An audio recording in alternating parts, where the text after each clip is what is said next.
Hola, ¿cómo están? Bienvenidos a su programa Una pausa en el camino. Gracias por permitirnos entrar hasta sus hogares a través de este espacio dedicado al estudio diario de la palabra de nuestro Dios. Mi nombre es Israel López, miembro de la iglesia de Pomona Bares. En este momento quiero invitarles que antes de abrir la palabra de nuestro Dios podamos hacer nuestra oración. Nuestro Dios y Padre que moras en las alturas de los cielos, en esta hora, oh Dios eterno, suplicamos tu Santo Espíritu para poder llegar hasta esos corazones que nos ven y que puedan a través de este estudio conocer más de ti a través de tu santa palabra. Bendícelos, oh Dios. Te lo suplicamos en el nombre de Jesús. Amén. Muy bien. El título del tema de esta clase del día de hoy es la unidad de la Escritura. Hay algo muy interesante en esta lección que yo quiero compartir contigo en este tiempo. Antes quiero compartir lo que dice el libro Camino a Cristo en el capítulo 10. El título de ese capítulo es Los dos lenguajes de la providencia y dice lo siguiente: nunca se deben estudiar las escrituras sin oración. Y ese es un punto muy importante. Cuando tú vayas a estudiar las escrituras, siempre tienes que buscar a Dios en oración para que el Espíritu Santo pueda iluminar y te dé conocimiento para adquirirlo a través de ella. La unidad de la Escritura, la misma Biblia afirma que en el libro de Timoteo, 2 de Timoteo capítulo 3, versículo 16, que toda la Escritura es inspirada por Dios. Y si tú te das cuenta, toda la palabra de Dios, toda en sí, es inspirada por Dios.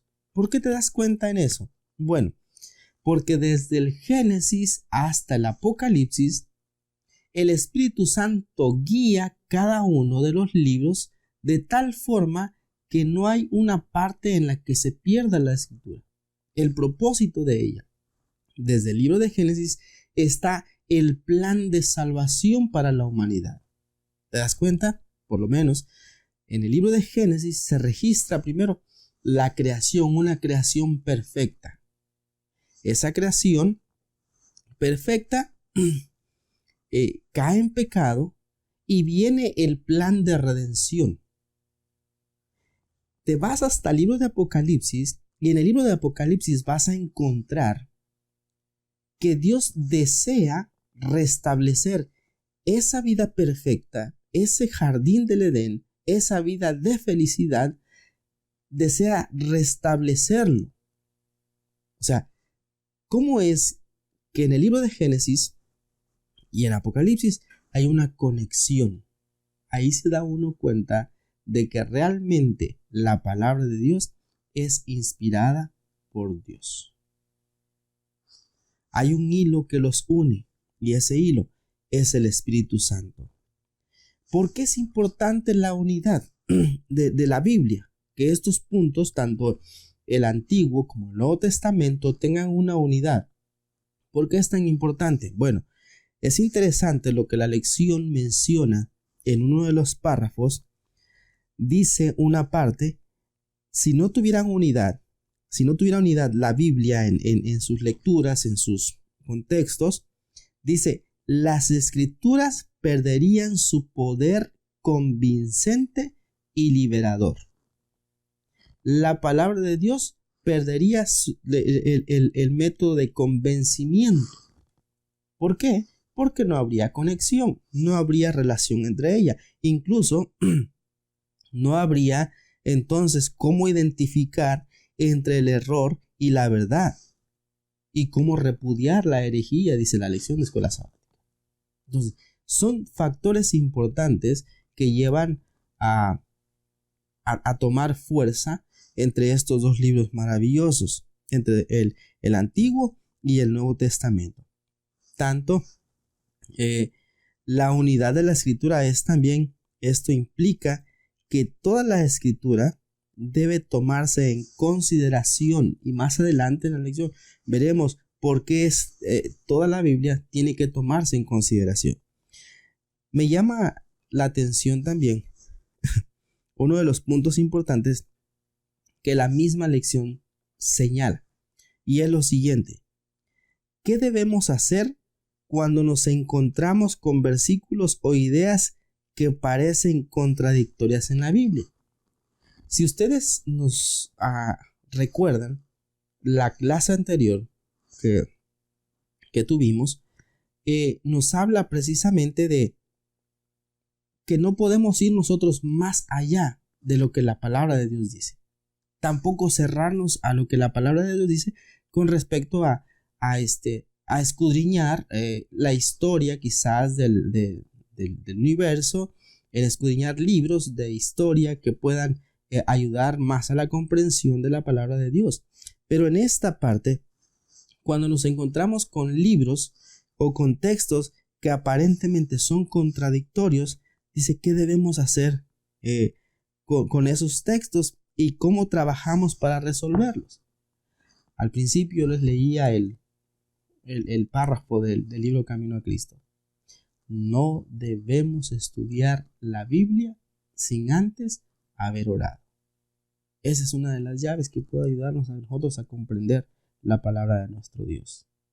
Eso nos ayuda a nosotros para poder tener la plena confianza de que cuando nosotros vamos a estudiar la palabra de Dios, vamos a encontrar una conexión entre el Antiguo y el Nuevo Testamento. No es que el Antiguo Testamento tenga un evangelio diferente o un mensaje diferente al Nuevo Testamento, sino que es un hilo que une en cada una de las etapas. Nosotros necesitamos, como dice la palabra de nuestro Dios, escudriñar las escrituras, leerla con atención, no leerla solamente por leerla y con el tiempo medido, diciendo, no, pues ya, tienes que terminar de leerlo. No, tienes que dedicarle tiempo, meditar en el texto, qué es lo que quiere decirte Dios en ese texto para ti. A medida que tú vayas comprendiendo y dedicándole tiempo, te vas a dar cuenta que el Espíritu Santo trabajará en ti para poder comprender el mensaje que Dios tiene a través de ese texto. Y no solamente te quedas con ese texto. Tienes que ver, cuando tú encuentras ese texto, tienes que ver qué es lo que dice el contexto. El contexto dice, es aparte, vamos a suponer que tú agarras y lees el libro de Isaías, capítulo 23, y lees el versículo 22. Te dice una cosa y tú lo ves contradictorio. Pero si tú lees el contexto a partir del versículo 1, te vas a dar cuenta de que te amplía el panorama y hay una mejor comprensión. Hay una parte, una frase que algunos comentan que dice: un texto sin contexto es un buen pretexto. Si no tenemos el contexto, entonces podemos generar polémicas sin haber leído la parte de la palabra de Dios que nos marca anteriormente. Quiero invitarte a que si vas a estudiar la Biblia, lo hagas a través de la oración y dedicándole tiempo. Vamos a inclinar nuestros rostros y vamos a orar. Eterno Dios, gracias por dejarnos tu palabra. De esa manera nosotros podemos aprender más de ti, podemos escudriñarla, dedicarle tiempo y poder aprender cada día más de cómo fuiste tú aquí en la tierra, cómo fuiste en el Antiguo Testamento y cómo serás cuando tú vengas en las nubes de los cielos. En el nombre de Jesús. Amén.